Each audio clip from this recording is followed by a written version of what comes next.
Okay. All right, ready to go? Yep. Yeah, Mrs. Kitson, I'll just start the roll call and then I'll ask for the motion in the second to appoint you President Pro Tem if that works for you. That is fine. Thank you. Okay. Roll call. Mrs. Kitson. Here. Mrs. Daniels. Here. Ms. Thomas. Here. Ms. King. Here. Mr. Juby is absent. I need a motion to appoint Mrs. Kitson as the President Pro Tem for the meeting.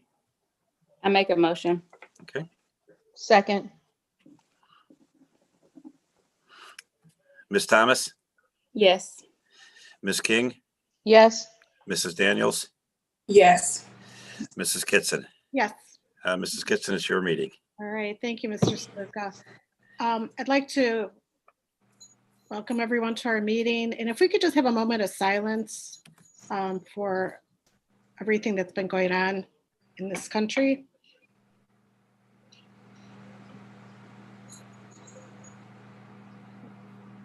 All right. Thank you. Let me find the agenda. Okay. And if we could have, we're going to recommend and adopt the agenda as presented. If I could have a motion, please. So moved. Second, anyone? Second. Okay, roll call, please. Mrs. Daniels. Yes. Ms. Thomas. Yes. Ms. King. Yes. Mrs. Kitson. Yes. Okay. And we have a number of presentations tonight. We have a data presentation, the quality profile update, portrait of a graduate discussion, city council committee discussion, and also a review of our tentative agenda items. So I will go ahead and send this over to Mr. Hankey if he would like to present Ms. Costa and the data that she will be giving us this evening. Thank you, Mrs. Kitson. Yes, we do have a number of things, some a little bit longer, some a little bit shorter. Mrs. Costa is here to talk about some of our student data that we're just finishing up with and some of our efforts. Due to COVID, we didn't have any state testing data last year, so we went through our benchmarking process with our NWEA MAP data. So, Mrs. Costa, I'll turn it over to you.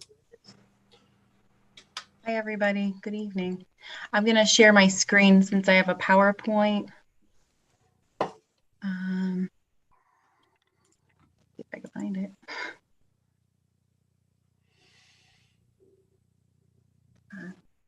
That is not the right one. Sorry.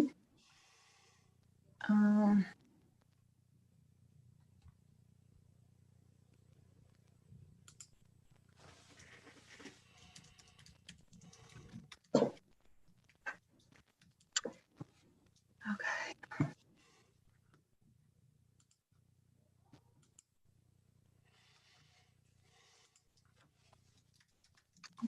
I apologize.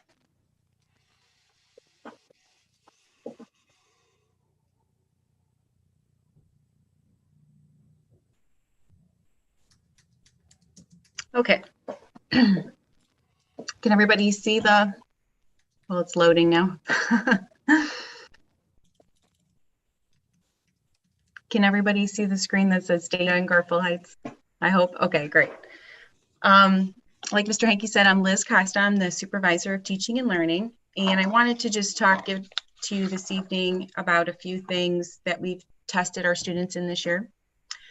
I'm hoping by the end of the presentation that you'll have a good idea of what data is collected, what does the data mean, and what are we doing with the data. We're specifically going to just talk about two assessments that we've done this fall. The first one is the Kindergarten Readiness Assessment Revised. It used to be just called the KRAR. They've revised it this year. It is given to all entering kindergarten students. And usually we always give it in person. And this year, because of state laws, we had to continue to give it in person. So parents had to drop off their children in individual appointments with their specific teacher that they have. And the teachers administrated this to every one of their kindergarten students this year. It assesses students' readiness for engaging in instruction aligned to the kindergarten standards. And it's based on the Ohio Early Learning and Development Standards that span from birth to 5 years old. The other assessment that we've given is MAP growth based on NWEA, like Mr. Hankey had mentioned.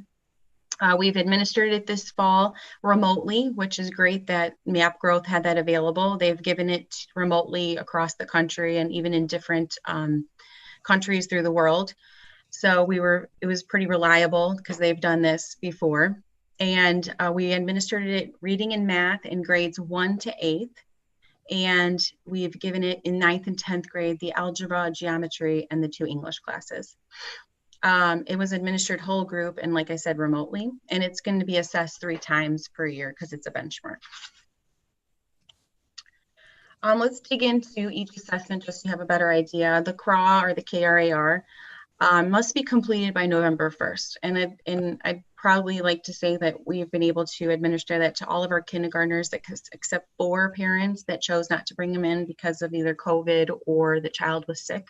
So I think that was very remarkable and great that our parents were able to do that and bring them in. It is assessed in 4 domains: the language and literacy, social foundations, mathematics, physical well-being, and motor development. The assessment itself is comprised of like question and answers, and those were the ones that really had to be done individually with the teachers and students together. And the other ones are observational marks that the teacher makes and performance tasks, and those things were allowed to be completed remotely because that's the only way a teacher can observe or ask a child to perform a certain task is through a Zoom or a Google Meet that they're doing right now. Specifically, the language and literacy score is important to note. That's that area in one domain in the KRAR. And the reason is that we need to, every year we have to record our students' scores for 3rd grade reading guarantee with students K through 3rd grade. And what that means is that if a student receives a 263 or higher in the language and literacy score from the KRAR, that they are on track they're projected to be on track and where they need to be in that standard. And if a child's not on track, we'll talk about some things that we do with that later on. Also, it's very important to note with this that it aligns really well with the Ohio State test that students take in 3rd grade. So research says that if a child's on track in this language and literacy score in kindergarten, that it's very likely that they'll be on track given the correct instruction and what they need through their education, that they'll be on track with that spring OST test that they're going to take in 3rd grade at the end of the year. Also, this 3rd grade reading guarantee is used for a reporting system on our state report card. So we have to report this every year for K to 3 because if a child is found to be not on track, we need to give them remediation, and then they check again if the student's on track the following year, and then that's what we're graded on, that K to 3 indicator on our state report card. Currently, based on the scores that we've taken this year, 40% of our student coming kindergartners are on track based on that language and literacy score. Let's dig into MAP growth a little bit. So it is a benchmark assessment, which means it's given 3 times a year. So in the fall, winter, and in the spring. It aligns to grade level standards. It correlates to Ohio State tests, and I'll talk about that a little bit more when we look at some reports. It provides an overall RIT score and a percentile range, and that's all based on normative data, which means that it's like based on national norms, and students are compared to students the same age, same grade level throughout the country.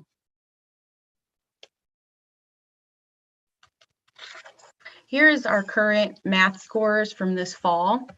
If you notice that the students I lumped all the students in the elementary and all of the 1st graders. There's 174 1st graders that were assessed, And then it breaks it down in percentage of how many students scored in the low, low average, average, high average, and high.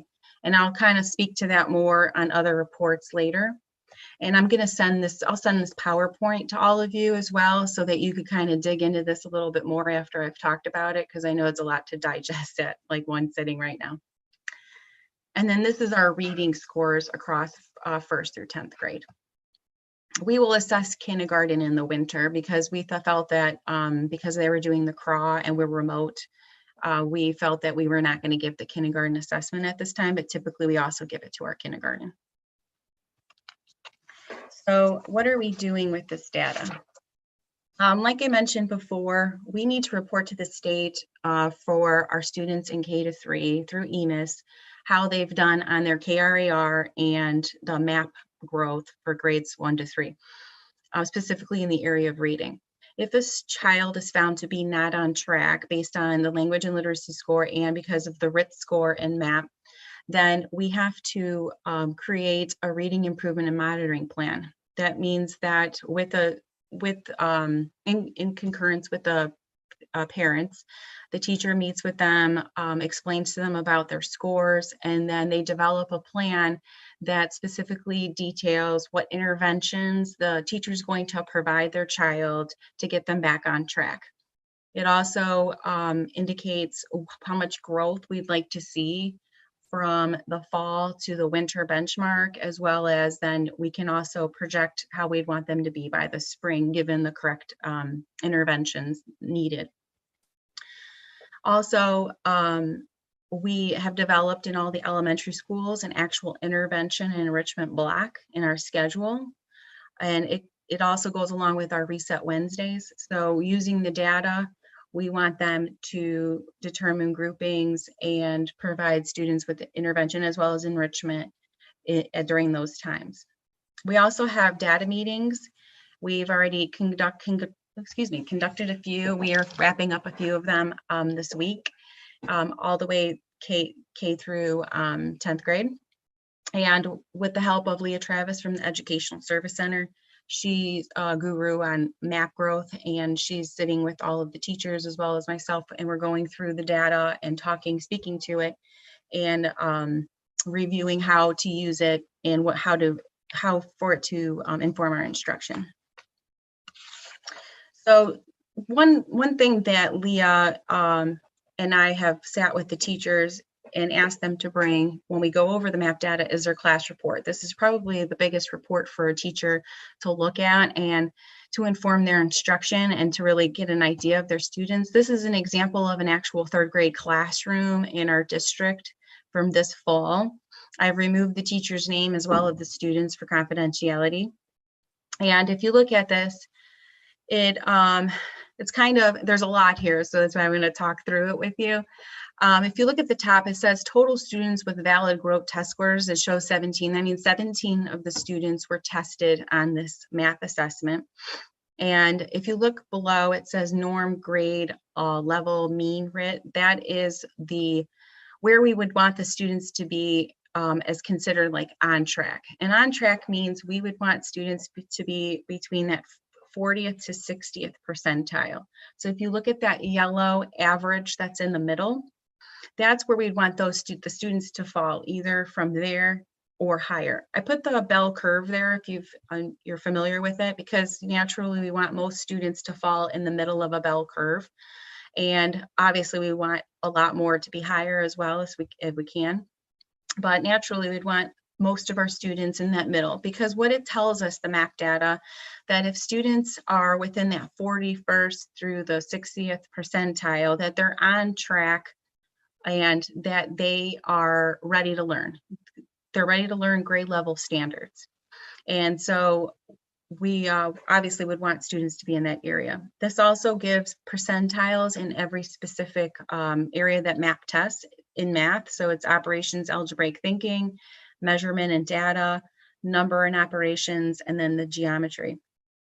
The MAP test aligns really well to the Ohio State test. So what they say is, if the research says that if students fall within that average range, that's considered proficient. So if a child is falling in that average range between the 40th and 60th percentile, that they're on track to be at the 700 that they're needed to be proficient at the end of year exams of Ohio State test.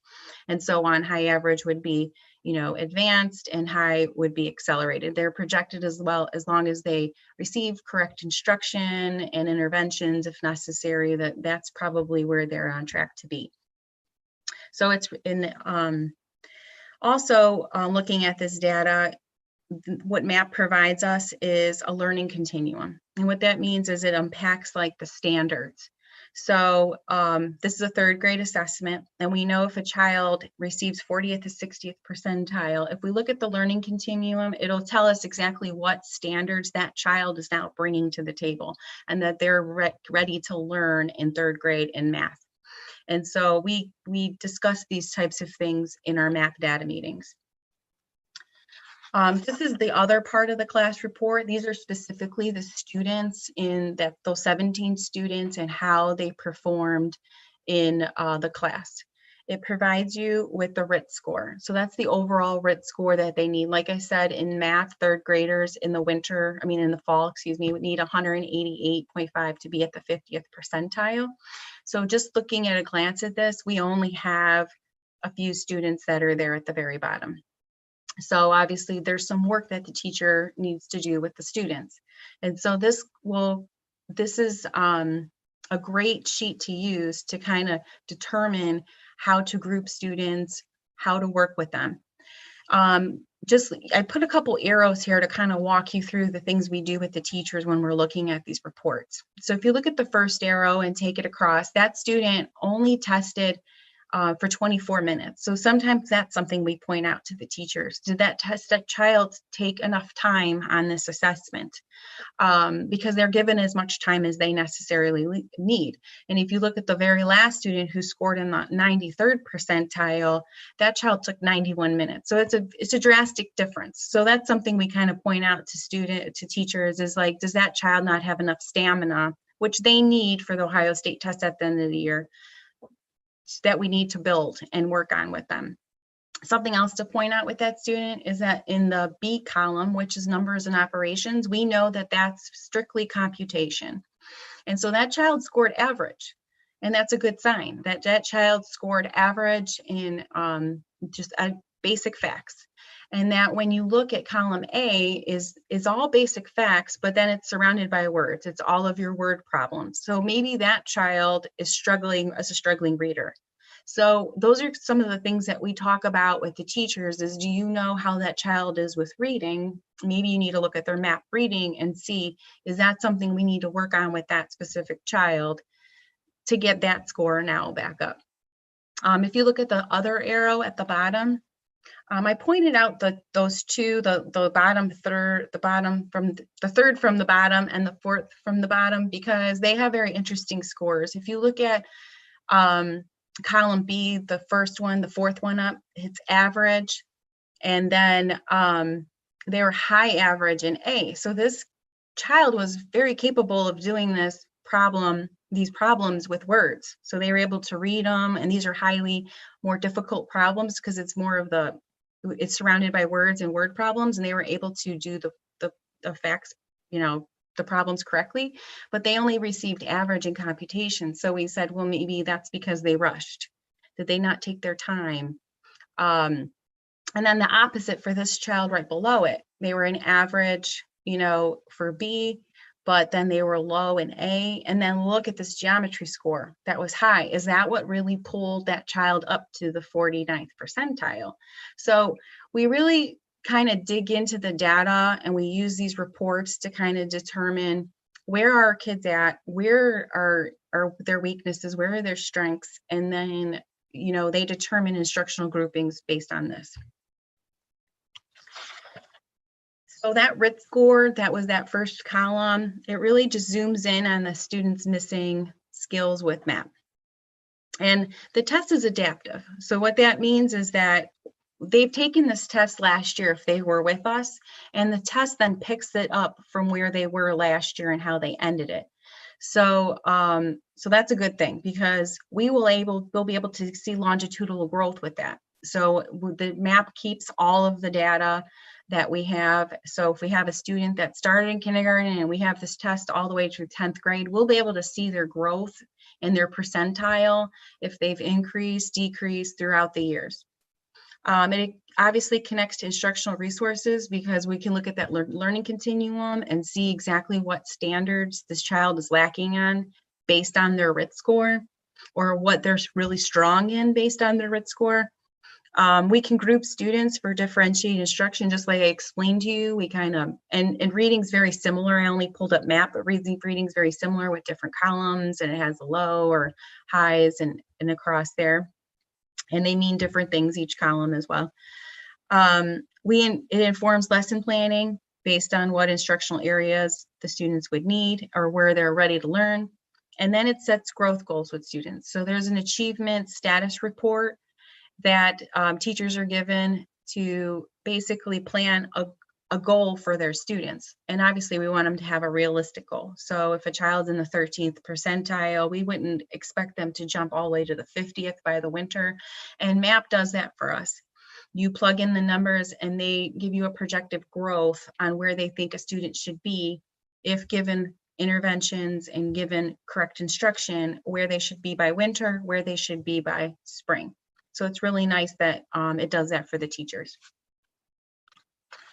I really liked this graph because it kind of wraps up like where we would strive our teachers, we want our teachers to be when it comes to data.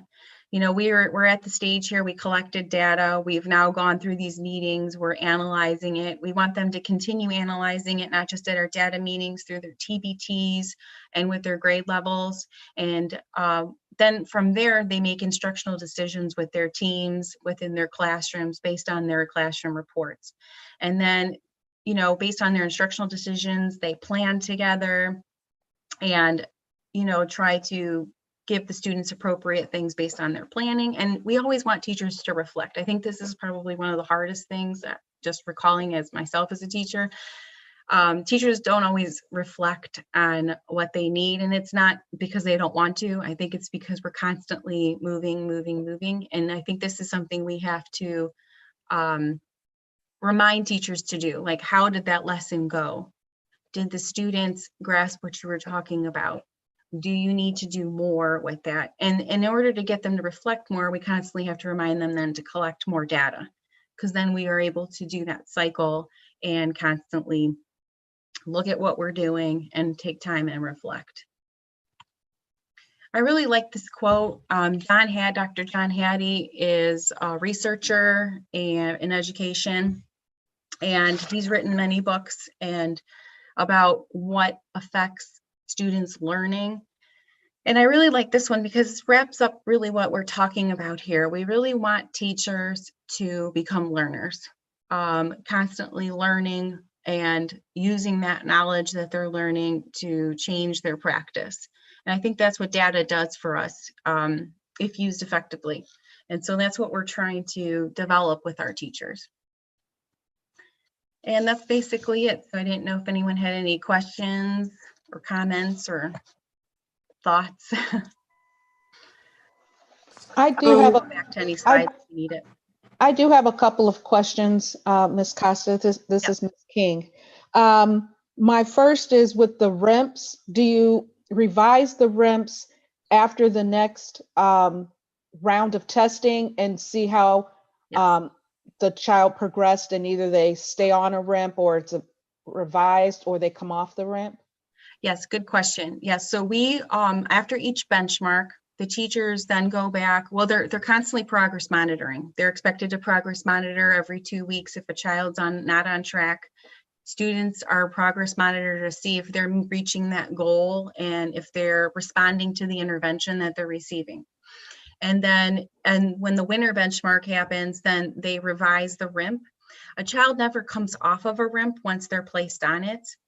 The state wants them, if they're placed on a RIMP from the beginning of the year, the state recommends they stay on it throughout the year. And we've actually asked the teachers to provide reading improvement plans to all our students, even if they're on track, because we want to make sure that they are staying on track. So we actually have our teachers writing RIMPs for all of our students, but we only report to the state the ones that are not on track. And what are we using for progress monitoring? So we are going to be using MAP Fluency. It's new this year, actually, because in the previous years we've used Dibbles, and Yeah. Dibbles is a little bit difficult because of the remote plan, and it's very individualized. So we've decided to move towards MAP Fluency, which is new. It'll be new to the teachers this year, so that they are able to do that remotely, and they'll be able to do it whole group. And I'm really excited about it. It looks good. We've done some trainings on that at the administration, and the teachers have just been given some webinars on it so that they can start getting familiar, because we're going to be administering that soon. Okay, couple more questions. With MAPS, do we have a plan to utilize the parent report to be able to share the information with parents?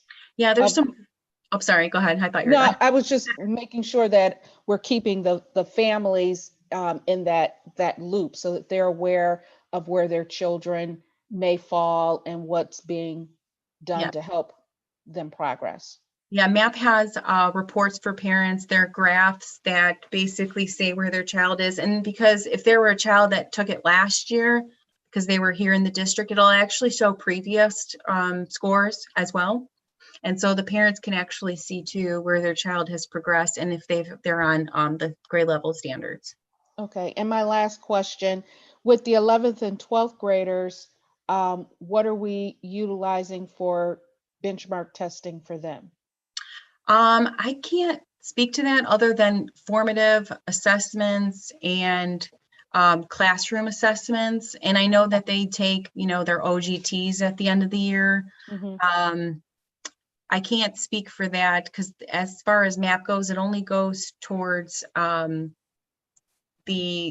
students that are taking English 9th and 10th grade. They don't have an assessment that goes past that as far as benchmark goes. Okay, thank you. Mm-hmm. I do have one question. Thank you for the presentation. It was very informative.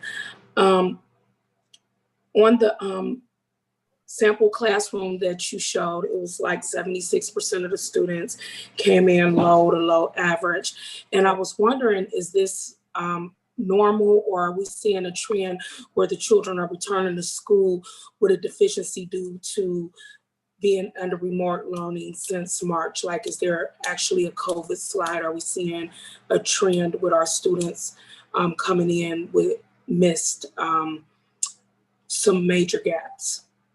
As far as like KRAR goes, it's pretty similar to what entering kindergartners last year. Last year, the number was 62%. I have it written down, so in case you had asked that. 62 was not on track, and this year it's 60.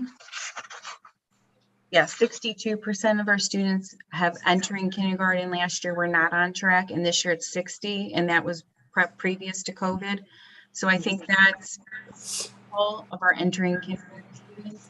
And then MAP, this is pretty typical of it as well. I can get you those reports from last year. I don't have it in front of me right now, but if I'm going just based on the data meetings I attended last year as well and working with the teachers, this is pretty typical of what we saw. Thank you. Ms. Costa, so there would be a way to analyze the students that were in our district last year in second grade and look at that data and then compare it to third grade entrance. Yes. To see if there is truly a COVID slide or if it's. So we have data from fall and winter. Okay. Some of our classrooms were able to get a test in before the shutdown for the spring, and some of them were not. It would just depend, because it did fall right at our benchmark period. So it just depends on the class and the grade. So I'd have to look back and see which data we have. But we could definitely compare winter to now to see how similar it is. But as far as percentile, yeah. Okay, great. Thank you so much. Are there any other questions? When is the next bench? What are the next benchmarking seasons? I think I heard you say it's 3. So this was the first one. When do we normally do the other 2? So normally last year, because we started on time, we did it in December, but I'm thinking obviously because we're a little later, it's going to be in January or maybe even early February. And then dependent on how much instructional time you want it to be equal between each period of instructional time. I haven't calculated when the spring is. And then we have to think about OST and stuff. So kind of we have to work backwards a little bit because we don't want it to be the kids are testing all these assessments at the same time. So usually it's in December, but we are not doing it in December. We're going to do definitely after winter break, either end of January, beginning of February, and then I'll have to see about the instructional weeks in between each benchmark administration to give you the spring. Liz, this is Ashley. Just a quick question. You spoke a little bit about an intervention and enrichment block. Can you tell us a little bit more about what that looks like? Is it different for each grade or for different students in each grade? How does that look for us? In K-3, it's pretty similar. They have at least 40 minutes built into their schedule a day to provide students with intervention time specific to their needs and doing small group instruction. And that has happened even in the remote setting.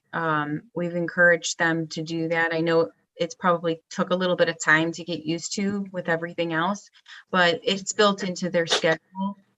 And in the 4th and 5th grade, it's about 30 minutes a day that's built into their schedule, but they're departmentalized. So it's a little bit different structure. So it may not always be reading. It could possibly be math. And in some cases, it's just phonics because we have some students that are still struggling with basic phonics skills. So they're creating phonics intervention groups to meet the needs of those students because we have to reach those foundational skills before we can get them to actually read. Is this delivered by the teachers or this stuff they have to do like on Epic or some of those computer programs or our tutors? Who's providing the enrichment resources? Yeah, so the teachers are expected to provide interventions or our tutor, and tutors have, they're licensed classroom teachers as well. So, or maybe a literacy coach. We have our literacy coaches do a 3rd grade group, each of them, because of the OST. We don't know if our students are going to be still taking those in the spring.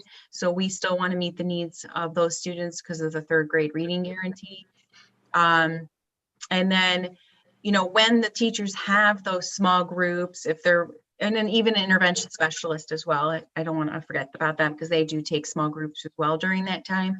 So, if they're taking a small group of students, I don't want to say they're not on Epic because, the teacher maybe would only have 5 or 6 kids and then they rotate them. So kids may be on like something on Epic or Raz Kids or one other, instructional computer program we have while the teacher's working with a small group. So it is happening, but not the entire time. I got one last question. Just by this being like our average numbers that we usually start at, and the kids are coming in, majority of the students are low to low average. How do we see this number fluctuate normally? What type of improvement with these enrichments, like on percentile or points or whatever, do we normally kind of make with our students by the end of the school year? And if you don't have the data today, that's fine. But if you could just share that with me at a later time, I just would like to know how effective are the enrichments that we apply normally, and how do we get our students majority? Are we able to flip this number from I don't know if you get what I'm saying, but are we able to get more students, at least in that yellow average, by the end of the school year? I can definitely try to pull from fall to winter, and then in some cases from fall to spring from last year's data, and I will try to get something that would be resemblant. But that is a good question. I mean, that's the bottom line here. we need. And if not next year, I would like to see the year before, because next year may not give a clear indication, because we dealt with COVID and it was not a normal school Right. year. So it'd be unfair to kind of judge the effectiveness of the enrichments that we provide on data from last year, because last year was not a normal school year. But I'm just interested on how by the end of the year, where do we fall at compared to at the beginning of the year, just on a normal school year. So if we can maybe look at the year before, where we don't have all these, different circumstances, that'll kind of give me a better idea of what I'm, just trying to see, if you don't mind, and if you think that's appropriate. Yeah, I can definitely pull Dibble's data probably from the year prior, because we didn't have MAP the 2 years ago. We had STAR, and that was the downfall of STAR, is that it didn't retain all of our data. You had to print it out every year, and so that was cumbersome, and then you have to basically keep the paper. So that's why it was great moving to MAP, because they store everything for us and it keeps the data for us as long as we have it. So I could definitely pull Dibble's data with that. Thank you. Liz, this is Ashley again. Do you feel like going from STAR to Dibbles to MAP Fluency, do you feel like they have some kind of cohesion, or, to where we can kind of put them together and really figure out where our students are? Or do you feel like they're all a little bit different? They're different. STAR reading really, I don't feel gave us what we really needed in comparison to MAP. That's why we made the switch. Because MAP really targets, like I just presented, all the stuff in comparison to standards, as well as keeping the data for us. And it's such a good correlation to the OST. Like other districts that have used MAP for years now can basically pinpoint how a child's going to perform on the OST based from the MAP, which is astounding, which is good data. Dibbles, I mean, if we weren't in the circumstances, I think Dibbles is a great assessment, especially for our students in K-3. It really pinpoints those foundational skills that we need for our little ones. And I can't speak to MAP fluency right now. It looks great. And I think it'll save the teachers a lot of time, because we can administer it whole group, and they can always have the student reassess it if it doesn't sound like what they need, because the student will be recorded on their assessment. And so I can't speak to it, but I don't know if it'll give the data we need in comparison to Dibbles, but I won't know until we start getting into it. Thank you.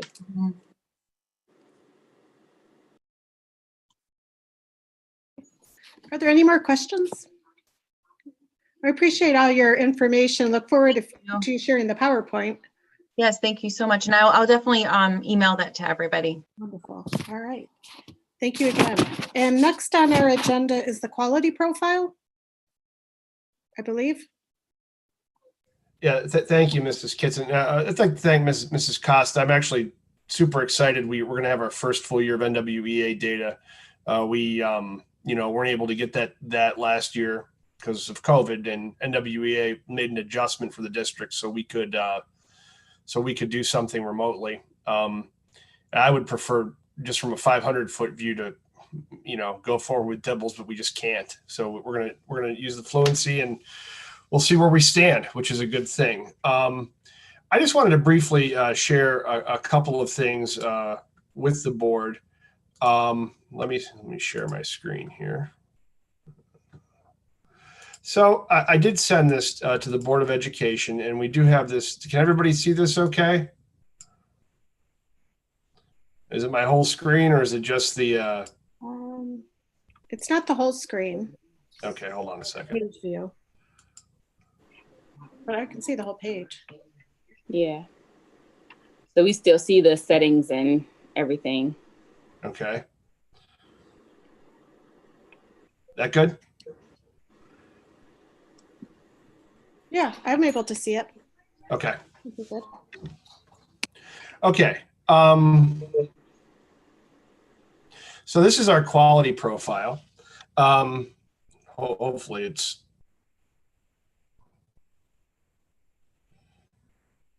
kind of lagging on me a bit here. So our quality profile, we do this every year, and what we do is we go through and we kind of highlight what has gone really well with the district and some of the highlights. I wanted to bring this to everybody's attention because we are also going to be mailing this out to all of our households. And if we go down here, this is just going to take a second, I think.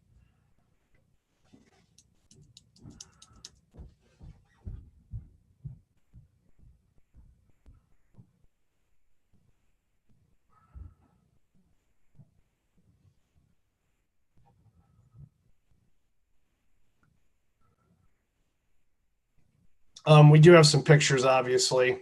Boy, this is slow.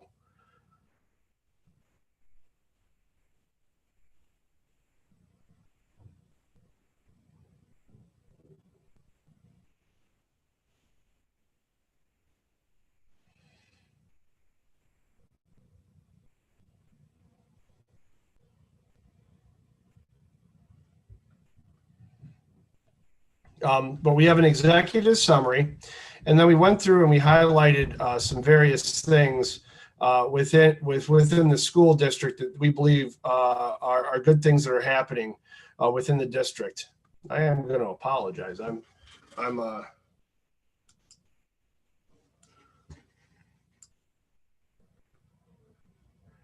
right, let's see here. Mrs. Bailey, can you unshare me? Oh, here we go. There we go.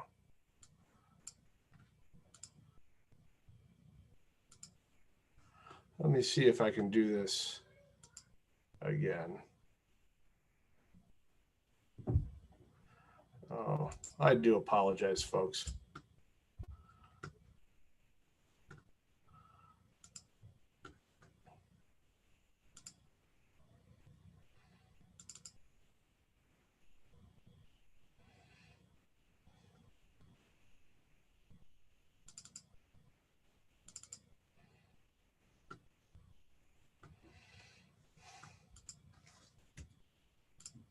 Okay.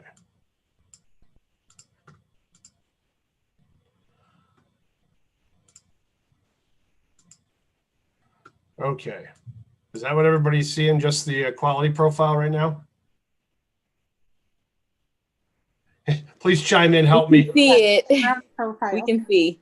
Okay.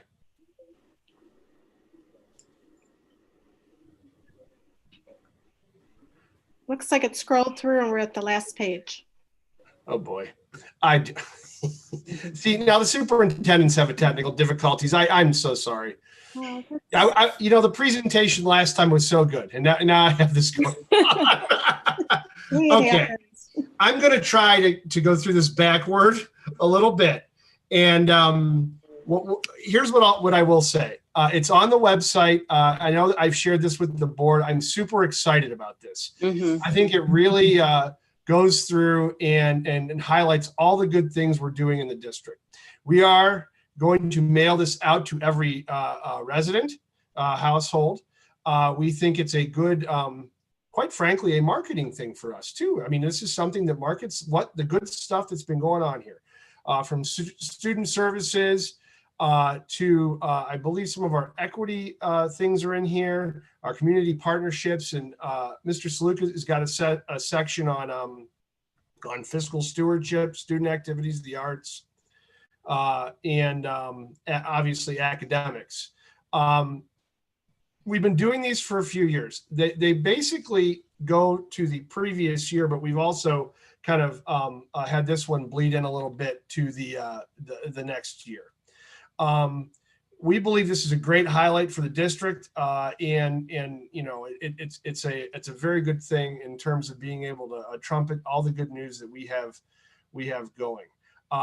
Comments, questions about quality profile, or anything else? I think it's great. Okay. I agree. Yeah, We have it's to tell our definitely a great piece of literature. So, yeah, I do too. I think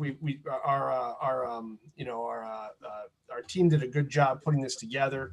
And if the community or the Board of Education, as we go through, just kind of when you digest this, and if you'd like to see some other things included, we'd be happy to take suggestions. But I really think it really is a good trumpet for us here in the district.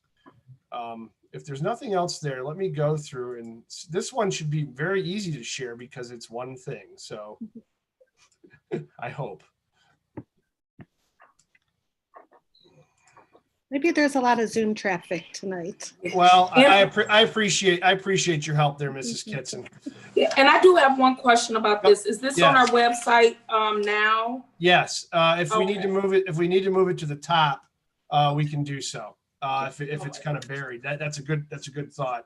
I mean, it's just really good. Okay. Yeah. Okay. Yeah, this needs, because I tried to go online to look for it and I couldn't find it. It is on our social media page. Okay. Just so families know. I know I initially seen it on Facebook, but it is really beneficial, I think, for families and people in the community, because this is showing what our tax dollars is going to and the achievements and all the things we're doing in the district. So this was a good job. Thank you guys for all the hard work. Yeah, we're proud of it, and I really pressed this with my team to make sure it really came out well, and was a pretty balanced look at our district. This graphic you see in front of you is a draft graphic. We did want to put it though in the public eye because it is a draft though. This was the part of the portrait of a graduate. These data were taken from our steering committee meeting, and Suzanne Miklos put this graphic together, and we wanted to share it with the board to get feedback and suggestions. I also shared it with the cabinet and the principals, and to see if this captures kind of where we'd like to see a graduate, or what types of things we would like to include with this. This is not a finished document by any means, but we did want to present this in a public session. So please, comments and questions now would be fantastic. For me, I feel like some of the four pieces could be worded a little bit differently so that when someone reads it, it could say, a Garfield Heights graduate will be equipped with real world skills, or, have a career path. Just small things like that for me initially. Okay.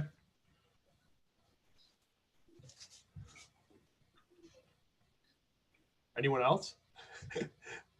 I like the graphic. I will say that, like the actual graphic, like that's one thing I do like about it. The kind of the representation. There are going to be some documents that we'll share out that from the supporting steering committee data. Wording, Ms. Thomas. Yes, I've heard that feedback a couple of times about the wording and how it's it needs to be kind of worded a little differently. So that's good. That's good feedback to hear. Yeah, I think the concept for me and the graphics is really good. Again, I think the wording just almost seems like just some of our feedback we have, but I don't know if we'll have our PR person kind of tweak it and do it just kind of the language that this here. The concepts are great, but the language is not our district's language. That's not how we project messages. But I figured that this was just a very rough draft. So yes, that's exactly what it was. But I think it was important for the board to see, and like I said, the public to kind of see what we're working on. It gives you kind of an inner working thing. But definitely need some wordsmithing. That's also what I thought of too. Conceptually, do you like the areas, or do you have feedback on there? I think conceptually it's good. It's the wordsmithing that I think will help it really hit home. because some of the, even underneath some of the headings, stands up for beliefs. It's very general. It's not as specific or maybe as impactful as I think it could be, but I think that the way it's laid out, I think the 4 overarching areas are good. I think the titles could be a little stronger, a little more impactful. Yeah, even the titles, even if you can look at some of these titles and see if those are the word, like a career path, it might be just a word that says that. With real world skills, it might just be a word that kind of hits that, or a shorter phrase. So I think the concepts are great, but I'm excited to see what he can do with the Wording. Yeah. And one thing with the career path, I don't know if all our students at 18 or 17 know exactly where they want to go. What is their career path? But if they're career and college ready, I think that would be a better way That's to it. that we just want them Mhm. on a path, but their path might change. That career path might change as they get into school or work or military or that. I like that. I agree. Yeah, that's a very good point.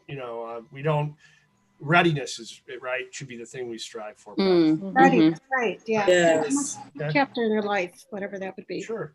Yeah. Postgraduate readiness or Right. something. Yeah. Okay. That's good. What else? And the same with leaders, building strong leaders or developing strong leaders Mm-hmm. will be leaders. Yeah. It's just What not as kind of leader? Yeah. Okay. I agree, Millette. And I'm a marketing PR person. So for me, I'm looking at the colors.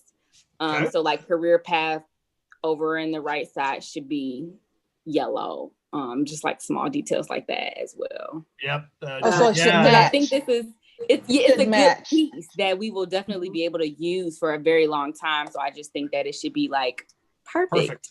No, I agree. No, that's why we have it in draft form, so we could kind of have a look at it and see where we are. So, yeah, I was pretty excited though how like the concept turned out and how the data was captured, which was good. What we can do then with your feedback and with others' feedback, we can go and kind of finish this up and get a more finished product to the Board of Education. Okay. If that makes some sense. Sure. Thank you. I like it. I do think that it is a good it's a good piece of work from the discussions that we had during that first planning meeting. Yeah, I wasn't quite certain because the portrait of a grad piece I've never been involved in. It's kind of a newer concept, so I was kind of interested to see how the whole thing went. So that's a good thing. So all right, well, very good. I appreciate it. Go ahead. No, I just want to say I agree with Ashley because I didn't look at it through that lens, but this is really nice to see how everyone's input came together in one document. And it just gives a different sense of buy-in and commitment because now that I'm looking at this now, I see where, all those ideals that was shared. And I think it'll give the community an opportunity and all the stakeholders that participated an opportunity to see that their input mattered and we actually applied it. So thanks for bringing that up, Ashley, because that is a very strong piece to this. So. Yeah, and I think we had a good cross section of folks that helped us, and from the community and parents and families and so I was again pretty excited about sharing out what we have thus far, and we're going to go back and we'll look at some of the feedback we have and make it a more finished product. So, okay, That's great. Thank you. okay. And next on our agenda is the City Council Committee. Yeah, I want to. Please, Ms. King, I don't mean to put you on the spot, but you and I both attended that meeting on Monday. and please tell me if I'm speaking out of pocket, but some of the feedback we got from the city council people was this. There was an ordinance passed in 2010. Thank you. That was going to establish a diversity subcommittee of city council. The structure of the committee was to be that the superintendent and mayor picked 3 representatives each for this subcommittee.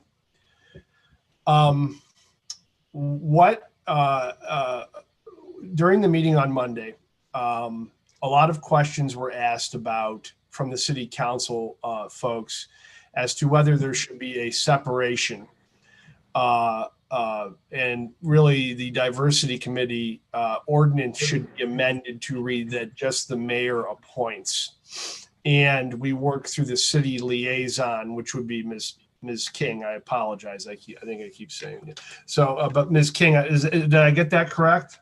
Yes, they wanted everything to reside within city council and not be a split between the school district and the city. And that instead of Mr. Hankey and Mayor Kolova both serving on the committee and choosing 3 individuals, that the mayor would pick those individuals with approval from city council. So we just have to make the decision here or have a discussion about our role in all of that. One thing I will say is that I think, you know, us working with the city, I'm just going to give some feedback here.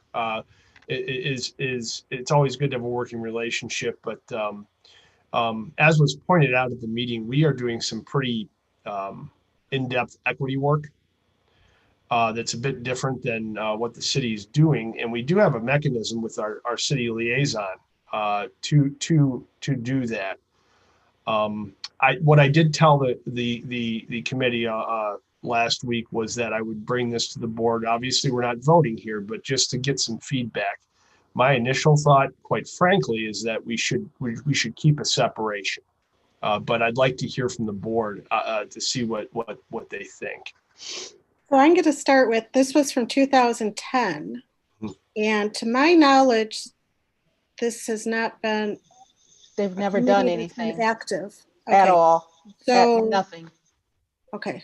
So they're looking at changing, modifying. This was the legislative meeting last week. And so they're looking at modifying the legislation or keeping it the same. So they do have another meeting this Thursday where they will be looking at modifying the legislation so that they can get it up and off the ground. I think this came about from just the unrest in our country and what are we doing here in Garfield Heights? And so they found a piece of legislation that was already, an ordinance that was already enacted, but never acted upon. So we just have to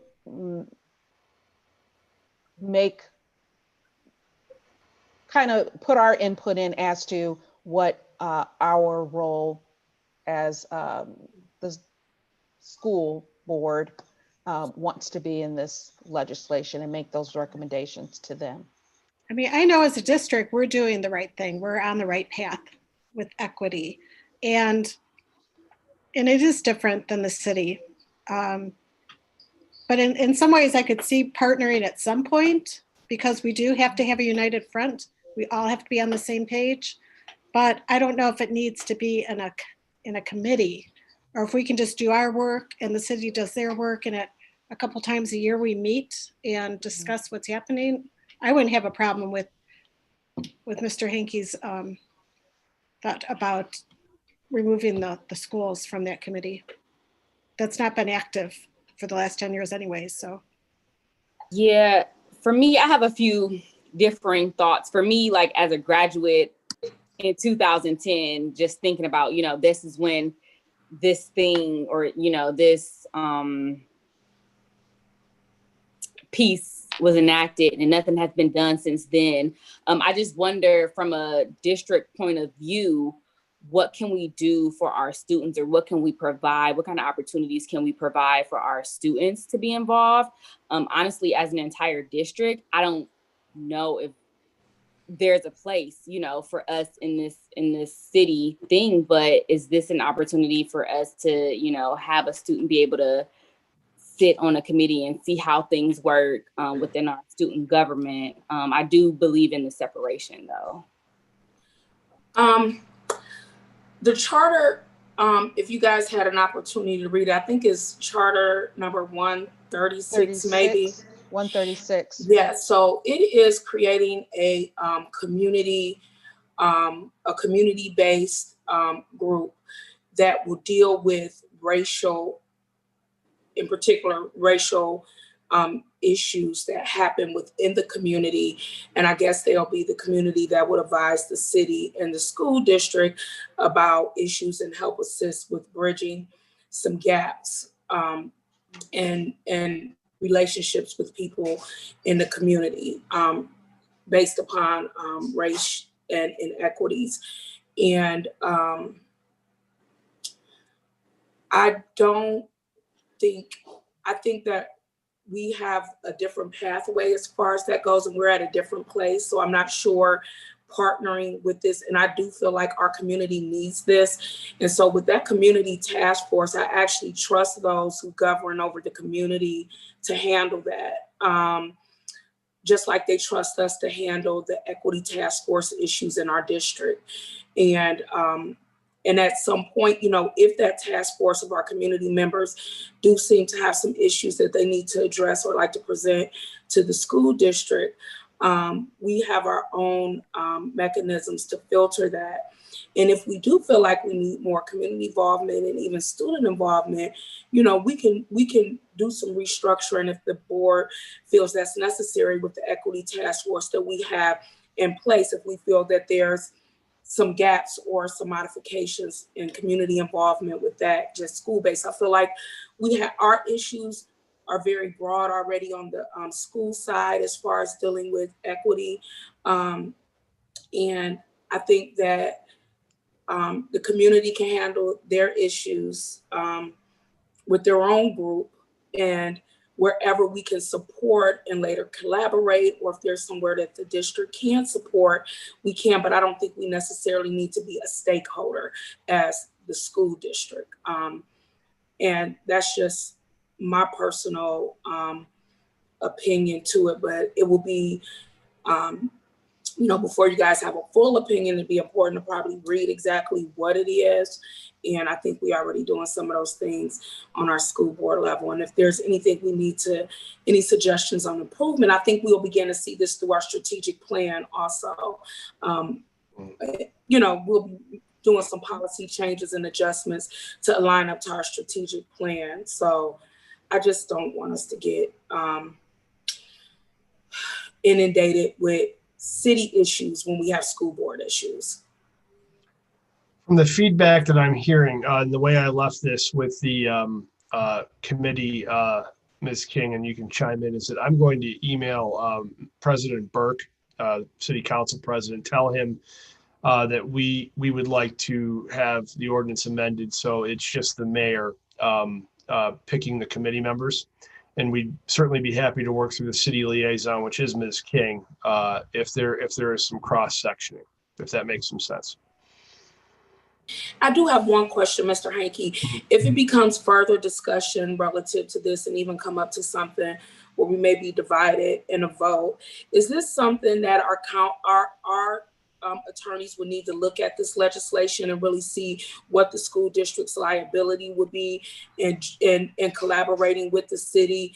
And can we, you know, legally kind of make these kind of moves? So, because that was one of my other concerns. If we did agree, is this something that we just need to make sure that our council look at legislation, because we run all our policy recommendation through an attorney, our attorney. So I just want to know if that was something that we would need to consider if we were ever able to possibly consider, because, you know, we're countering with it's a no, but I don't know if the city, you know, really will want us to participate and adjust or whatever. So I just had a question about that. So we clear about it. It's just like not necessarily no, but I know there may be some legal.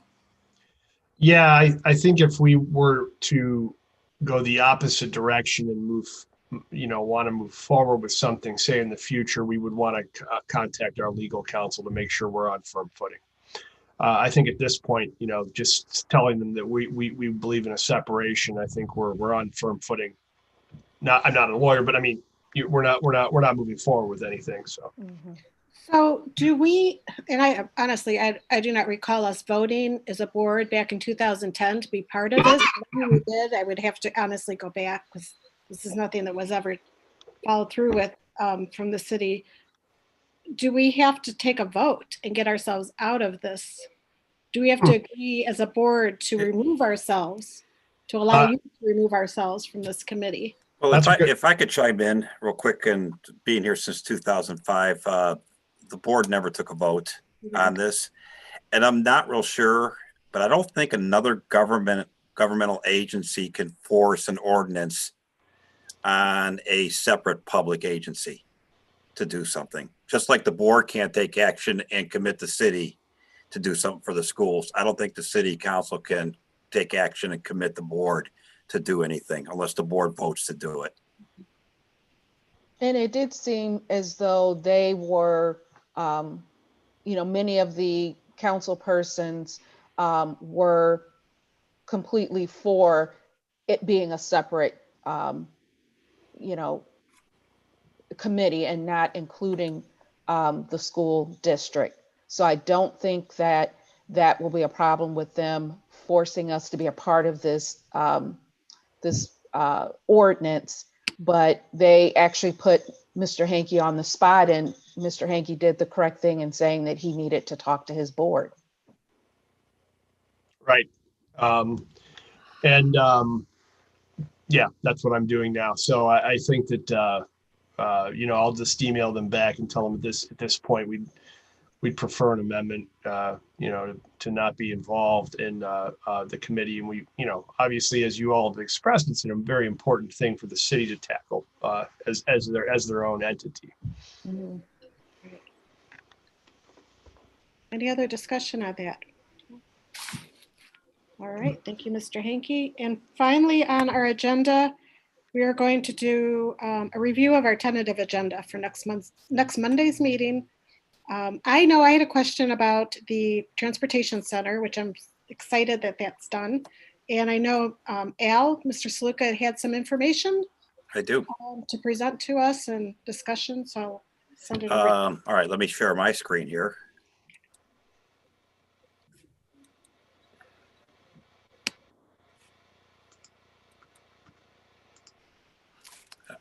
Hopefully everybody could see that.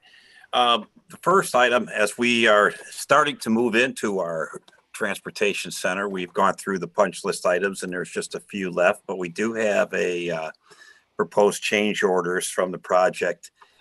And I am getting the board to approve those change orders, but I just wanted to review them with the board on what each one is, so you have an idea of what took place.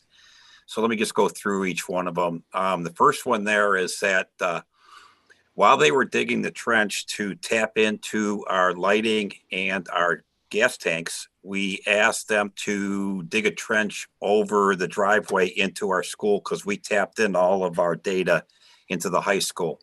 So since they had the equipment there, it was just easy for them to dig the trench over the driveway in the back and dig it underneath the sidewalk and go and tap into our building. So we asked them to do that. So that was change order number 1.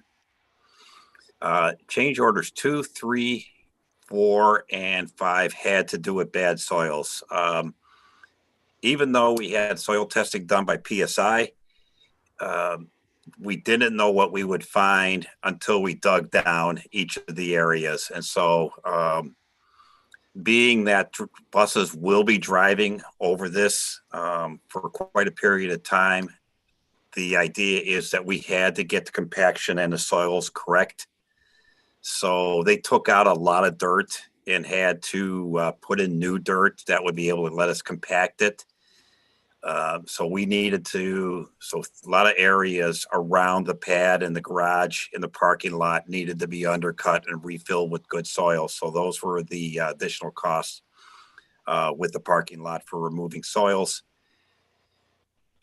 We also had two sanitary engineers came out and had them move the sewers and build in new retainage for sewers and new lines in. We didn't anticipate, so where there was a change order there for the underground detention. And then lastly, we had a little bit of a contention that they were only paving the parking lot around the garage and not to the fence of the Save-A-Lot parking lot. So that was left unpaved and it looked pretty bad. We had a disagreement of whether that paving was in the contract or not in the contract. So we ended up splitting the cost with Brewer Garrett and Marouse for $25,000. So all of these, I have to say they asked for more in change orders, but in a meeting with Mr. Riley, myself, and the leaders to be with Brewer Garrett, that we've came to a decision, and we've agreed upon this number of $96,000 for the overall change orders, which is only 3.5% of the overall budget. So that's pretty good in a construction project for change orders. But let me take this out and go over the overall project cost. The original project budget was $2.634 million. Mrs. Kitson sent that out back when for some of the new board members, back when we originally started this project in 2019. Then we had, as we came in and did some tweaking of what we wanted and didn't want in the project, it ended up being an increase of to $2.783 million. With the change orders added, the total revised overall project cost of now comes in at $2.88 million. We borrowed from Key Bank a lease purchase for $2.634 million, which was the original project. And we initially we knew we were having a funding shortfall of $245, and building in the first energy rebates, there was a funding shortfall of roughly around $211. And I knew that was coming. But as we got through the project, we were going to see where it falls out. I had a backup plan then. So we are initiating the backup plan, and that is to ask to borrow from the bond retirement fund. That resolution is up also on the board agenda to borrow from the bond retirement fund. Two things that helps us in borrowing from the bond retirement fund. One is we get a low interest rate from borrowing from the bond retirement fund. And the second is we pay ourselves the interest, which is a good thing. Why don't we do more borrowing from the bond retirement fund is because we have a legal debt limit that we need to follow. And so borrowing from within, we are limited to how much we can borrow. So it's, we were pushing the maximum at $200,000. So as you can see there, by borrowing from the bond retirement fund, that puts us at amount to be local funded of roughly about $9,000. And we're going to probably be using the building fund excess to do this borrowing. Just a bit of a side with the bond retirement fund, the projected ending balance as of 6/30/21 will be roughly $3.6 million in the bond retirement fund and excess funding. We cannot touch that money until all the bonds run out. So being able to borrow from that is actually a benefit to the district. So, and there's plenty of money in the bond retirement fund to pay the annual debt, along with being able to borrow and then repay ourselves back. Any questions? Is it kind of like a second mortgage? I mean, is it? Well, no, we lease purchased. I guess we can look at it as a second mortgage per se. But it just helps us with the funding shortfall that we can do something like this and be paying ourselves. And we had a payment plan to do the lease purchase. So this fallback, I mean, we'll be paying this back pretty quickly.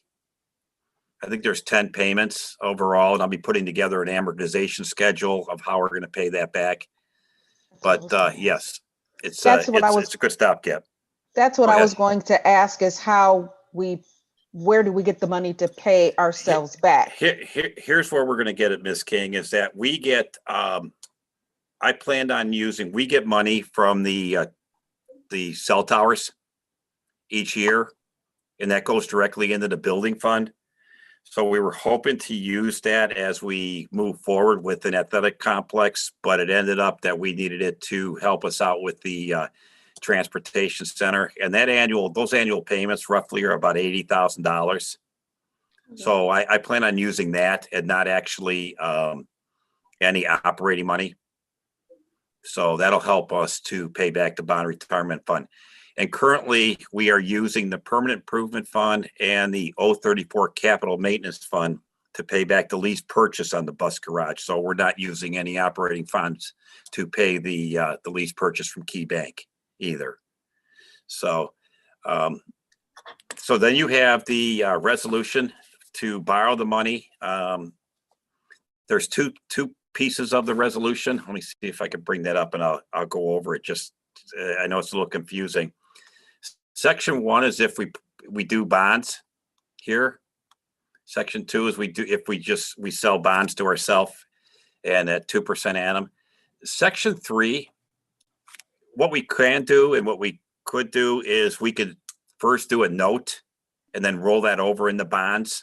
But you can only do a 1-year note, then you roll it over in the bonds. Well, not even a 1-year note. We have to do a 1-year note borrow right away and then roll it over at the end of the year at 1%. But what we'll end up doing is section 1 and 2. Section 3 gives us the option of doing a note and then rolling the bonds. 1 and 2 says we'll just do notes and we'll just issue notes straight out rather than do section 3. But this gives us the option of doing either one, whatever works for us. So, so that's the resolution to borrow the money from the bond retirement fund. Lastly, the transportation center, like I said, we're moving in slowly right now. We're trying to move people over from the old transportation center. I do not have an exact operational date. We have our occupancy permit. We wanted to do a ribbon cutting, but with everything going on with COVID and getting people together and trying to bring big groups in, it's not going to work out, and we don't want to put anybody at risk. So we're hoping maybe next spring having something as things ease up in the COVID world. Was hoping to give the board a tour at the next meeting that we'd meet in person. I'm not sure when that's going to be. So if any of the board members would like to go down and get a tour, let us know. We'll open it up. We'll walk through anytime that you'd like to go down and take a look. Just let us know. Let me know. Let Chris know. And we will be able to take everyone through and just kind of show you what it looks like and give you an idea. We're excited. I think it's going to take a lot of the traffic away from the high school up there, going on Attorney Road, and get it down there over to the boulevard, which is less traffic and a little bit better egress and ingress for the transportation center. So that's our challenges, but I think we're gonna meet those funding challenges and get it open and be able to move forward. Any questions on that? Do we have to agree to all 3 sections? No, it's all but one big resolution. Okay. I So thought it's all one resolution. Okay. Any questions on that? Thank you, Al. Sure. And were there any questions on any other agenda item? No? All right. Mr. Hankey, was there any other additional information you'd like to discuss with the board? I know I think from a board standpoint, we haven't decided for our meeting next Monday if it will be virtual or in person, but considering the numbers, and I think you could go into a little more detail with the COVID numbers, I think it's only safe for us to keep a virtual meeting if everyone's in agreement, but we'll hear what Mr. Hankey has to say because I know he has some information. I do. Bear with me. I'm going to try to share my screen again. It'll work this time. I know it. It will be fine. It will. Yeah, look at that. It's beautiful. Do you guys just see an Excel sheet? Yes. Yes. Okay. So what you It's have too much red, Mr. Hankey. Well, Yeah, that's the issue. This is not my sheet. Okay. This This is actually the sheet we get weekly from the Cuyahoga County Board of Health. A couple things about it. If you look here, is my cursor going over it? Yes. Okay. This is October 2nd, and this is the positivity rate. And of COVID, and what that means is this is the positive of all the people tested. The positivity rate was 2.5%. On November the 6th, it's 10.1%. The infection rate is skyrocketing in this county. The only piece, well, there's a couple of things that are okay news here. Adult medical beds is kind of held static, and use of ventilators is kind of held static, which is good news in terms of, there being some bad outcomes. But the critical care beds themselves are going up. With that, I am recommending we stay virtual, except for our special education students that we have in now until January the 4th. That's the day after winter break. I think at this point, it is not going to be a good decision to try to start transitioning children back. Secondly, with these numbers, I would respectfully suggest that the board remain virtual, but that is obviously up to the Board of Education. I think that, this is an unfortunate thing that's happening in the county and in the state. I will take Governor DeWine's advice. He's called on all leaders, of which I am one, to tell folks to help us out. And anybody that's watching, please, very simple things. Wear a mask, social distance, wash your hands. Please really think about what you're going to be doing over Thanksgiving and how that may affect folks that have underlying conditions or caregivers. Please really think about that. The only way we're going to, until, and again, there's been some encouraging movement on vaccine, but until that happens, we need to follow these steps. I know that this has gotten to the point where it's fatiguing for people. It's difficult, but we're going to get there, and we're going to get there if we all work together and we follow the simple instructions. Wear a mask in public. Wear a mask if you have different households coming together. Please really watch what you're going to do at Thanksgiving. There's a lot of worry surrounding that. So really think about that. And Mrs. Kitson, that's all I have in terms of this. Is there any discussion about having our meetings remote? I would say through the end of the year. We have 2 more meetings. Well, 2 meetings and a board workshop. I would say to the end of the year. I do have one question with Mr. Hankey. With these, are these numbers impacting how we have staff reporting to work, or will we be looking at making some changes if we continue to see the numbers rise? We monitor these closely. We do want to continue. We believe that we have a safe environment. So we do still want to give people the choice. We have been taking requests and granting them, and Mr. Patton can speak to that because they do go through his office. If in fact there are people that can perform their jobs at home, like such as teachers, they have been given that option. There are folks obviously that we need to operate and run the buildings. Yeah. But we are looking at that. We have to keep a very close eye on this. We meet the regional superintendents, we meet the county board of health every Friday. They have stated to us that a lot of the schools have been doing the right thing, even in terms of when they do have kids return, they've been doing a lot of mask and social distancing, and it's helped them. There have been outbreaks here and there.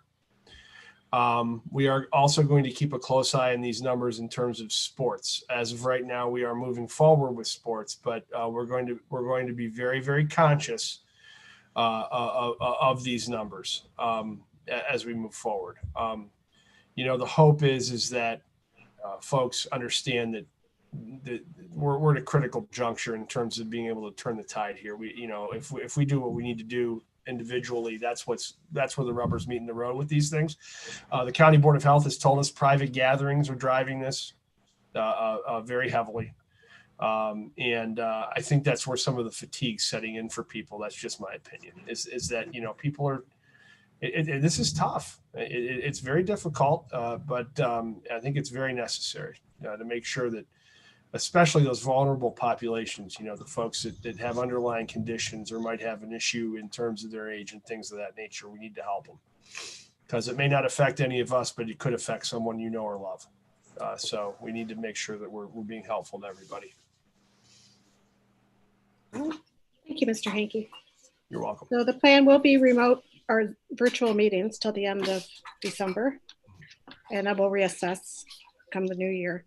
Is there any other information, topics for discussion?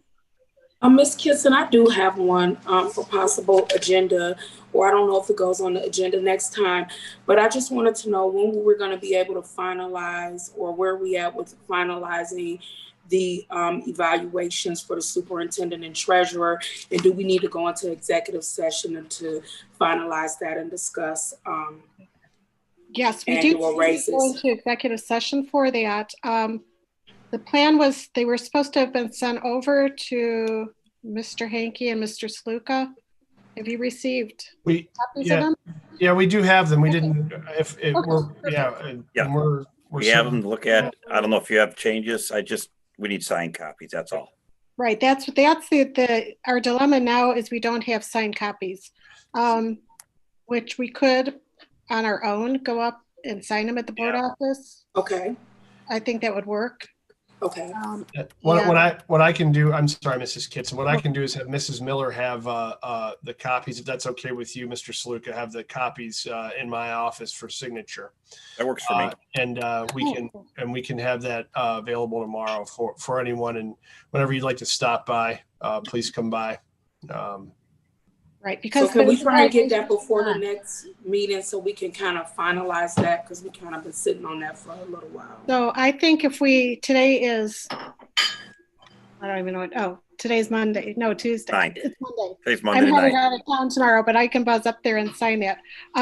If we could just plan to have, if possible, the board members that are able to get up there and have it signed before our meeting on Monday, and then we could call executive session at the end of our scheduled meeting to discuss evaluations. Would that work?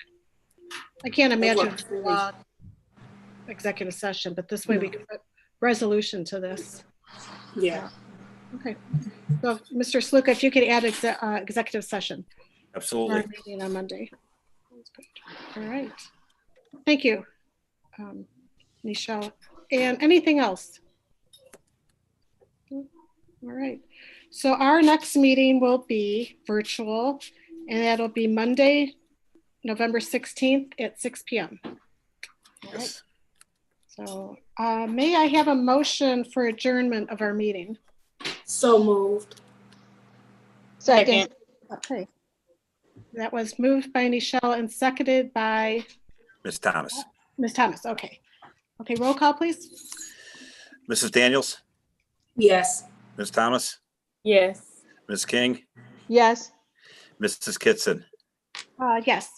So that motion passes 4-0, and that is the end of our meeting. And I'll see everyone next week. Please be safe, stay healthy, get your flu shot, and wear your mask. Yeah. And safe travels to Mississippi. Yes, that will be a challenge. We'll see how it Okay. goes. Yeah. All right, thanks, everyone.